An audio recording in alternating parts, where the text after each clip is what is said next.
नमस्कार, मैं हूं रंजीत झा और आप देख रहे हैं दी समाचार एक्सप्रेस।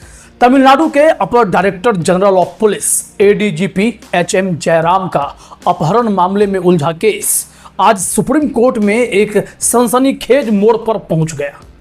कल तक जहां मद्रास हाई कोर्ट का गिरफ्तारी का आदेश चर्चा में था, वहीं आज सुप्रीम कोर्ट ने न सिर्फ उस आदेश को पलट दिया बल्कि जज बदलने का भी फैसला सुना दिया। लेकिन इंतजार कीजिए, केस यहीं खत्म नहीं होता।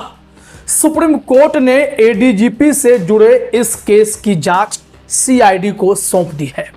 वहीं तमिलनाडु सरकार ने भी दो टूक कोर्ट में सुना डाला। कहा, अधिकारियों को सस्पेंड करना ऑल इंडिया सर्विसेज डिसिप्लिन 1969 नियम 3(3) के तहत हमारा हक है। सवाल उठता है, क्या अपर डीजीपी अब और फंस गए हैं? क्या यह मामला न्यायिक हस्तक्षेप और प्रशासनिक अधिकारों की जंग का प्रतीक बन गया है? चलिए, 19 जून 2025 को जो भी सुप्रीम कोर्ट में सुनवाई हुई है, सारी सच्चाई हम आपके सामने खोलते हैं। कहानी शुरू होती है तमिलनाडु के एक सनसनीखेज अपहरण मामले से, जो अब सुप्रीम कोर्ट तक पहुंच गया है।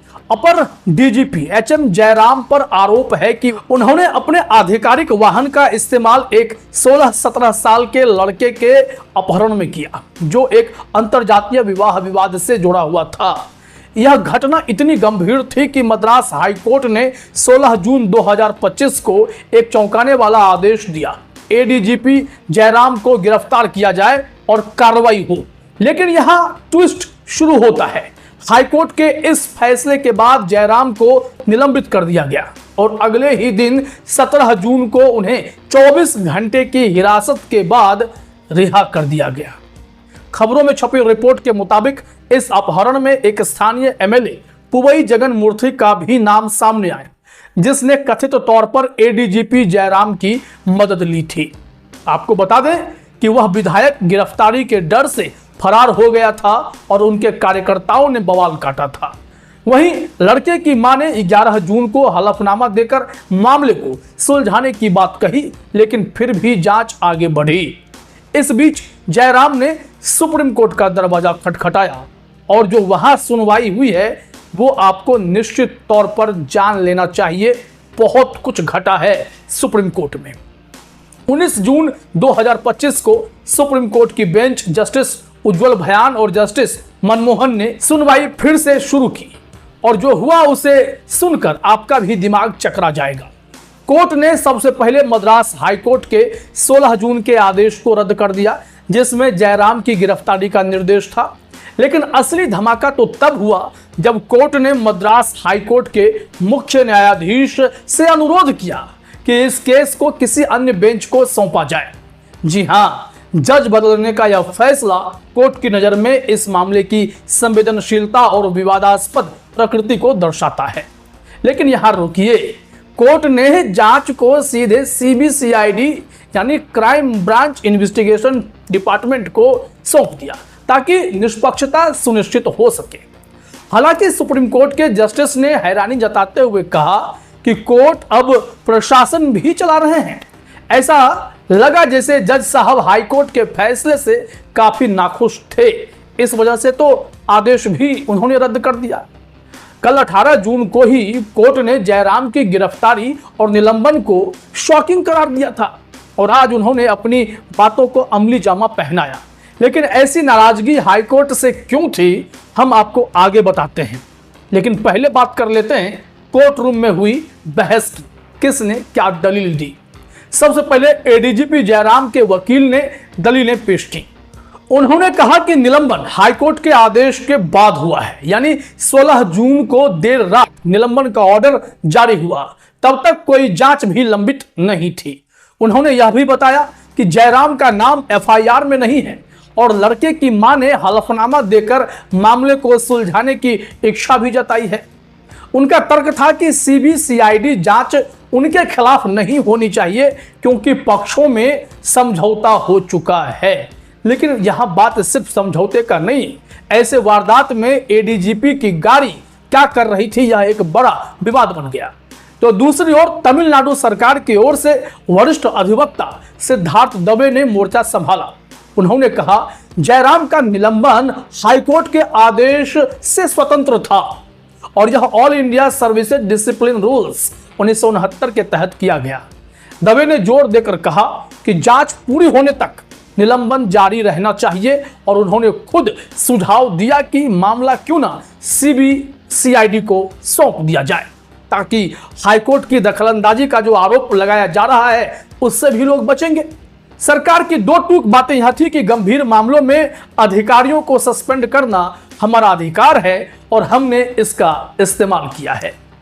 अब ऐसे में सुप्रीम कोर्ट क्या करता? सुप्रीम कोर्ट सरकार के साथ खड़ा भी हो गया और हाई कोर्ट पर ही बरस पड़ा। क्योंकि जस्टिस महोदय ने क्या कहा है वो जानना जरूरी है। जस्टिस उज्जवल भयान और जस्टिस मनमोहन ने सख्त सवाल उठाए। कोर्ट ने पूछा, अगर कोर्ट ऑर्डर के आधार पर एडीजीपी जयराम को सस्पेंड नहीं किया गया तो निलंबन का फिर आधार क्या है? उन्होंने राज्य से जांच को स्वतंत्र प्राधिकरण को सौंपने के निर्देश मांगे। कोर्ट ने कहा, अगर राज्य निलंबन चाहता है तो हम हस्तक्षेप करने वाले कौन होते हैं, लेकिन परिस्थितियों को देखते हुए जांच निष्पक्ष होनी चाहिए। और अंत में कोर्ट ने अपना फैसला सुनाया। उन्होंने हाईकोर्ट के आदेश को रद्द किया, जांच सीबीसीआईडी को सौंपी और मद्रास हाईकोर्ट से जज बदलने का अनुरोध किया। कोर्ट ने यह भी माना कि जयराम का निलंबन नियमों के तहत था, लेकिन विवादास्पद परिस्थितियों में स्वतंत्र जांच जरूरी है, इसलिए उन्होंने निर्देश भी दिए। एसएलपी को निपटारा कर दिया गया, लेकिन जयराम के लिए कानूनी चुनौती का रास्ता खुला रखा गया। सुप्रीम कोर्ट ने हाई कोर्ट का ऑर्डर इसलिए पलटा क्योंकि सरकार ने खुद कहा कि ऑल इंडिया सर्विसेज डिसिप्लिन 1969 नियम 33 के तहत हमने कार्रवाई की है और उन्हें सस्पेंड किया है। मामले की जांच भी हम कर रहे हैं और यहां जो बातें उठी हैं तो हम सीआईडी से भी जांच कराएंगे। तो इसे ध्यान में रखते हुए हाई कोर्ट का ऑर्डर सेट असाइड किया गया, क्योंकि अगर प्रशासन अपना काम कर रहा है तो जांच होने तक गिरफ्तारी से राहत तो मिल सकती है। वैसे सवाल यह भी उठता है कि अगर हाई कोर्ट सख्त नहीं होता, एडीजीपी को गिरफ्तार कर लेने का ऑर्डर नहीं दिया होता, तो क्या एडीजीपी पर सरकार इतनी कड़ी कार्रवाई करती? हालांकि सरकार का दावा है कि वो कोर्ट ऑर्डर से प्रभावित हुए बिना एडीजीपी पर कार्रवाई की है। ऐसे में यह मामला अब कहां जाएगा? जयराम के लिए राहत तो मिली, लेकिन सीआईडी जांच उनके लिए नई मुसीबत बन सकती है। राज्य सरकार का रुख साफ है, वे अपने अधिकारों पर अड़े हैं, लेकिन सुप्रीम कोर्ट का जज बदलने का फैसला हाई कोर्ट की विश्वसनीयता पर सवाल उठाता है। विशेषज्ञों का मानना है कि यह केस न्यायिक स्वतंत्रता और प्रशासनिक शक्तियों के बीच जंग का प्रतीक बन गया है, जैसा कि 2014-15 के एनजेएसी विवाद में देखा गया था।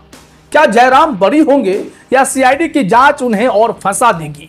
क्या यह मामला तमिलनाडु की राजनीति को हिला देगा? इन सवालों का जवाब आने वाले दिनों में मिलेगा। लेकिन एक बात पक्की है, यह सनसनीखेज कहानी अभी खत्म नहीं हुई है। हम इस पर नजर बनाए हुए हैं, क्योंकि एडीजीपी किसी राज्य का शीर्ष अधिकारी में से एक होता है और वो पूरे पुलिस बल को नियंत्रित भी करता है। ऐसे में उनकी गाड़ी का इस्तेमाल किसी अपराध के लिए हो और फिर विधायक की वो मदद करने के आरोपित बन जाएं, तो यह मामला बेहद ही संगीन हो जाता है। ऐसे में हाईकोर्ट की दखलंदाजी कहां तक सही थी वो आप भी तय कीजिए और हमें कमेंट में जरूर बताइए। सुप्रीम कोर्ट ने जो निर्णय लिया कि अगर सरकार कार्रवाई कर रही है तो अनावश्यक तौर पर राज्य सरकार के काम में हाईकोर्ट को दखल देने की जरूरत नहीं है, यानी कि हाईकोर्ट प्रशासन की जिम्मेदारी ना निभाए, यहां सुप्रीम कोर्ट से ऑर्डर आया है। आप इस पर क्या सोचते हैं यह भी हमें जरूर बताइएगा। तो चलिए फिलहाल इस वीडियो में इतना ही। आप तमाम साथियों का हमसे जुड़ने के लिए बहुत बहुत धन्यवाद, शुक्रिया।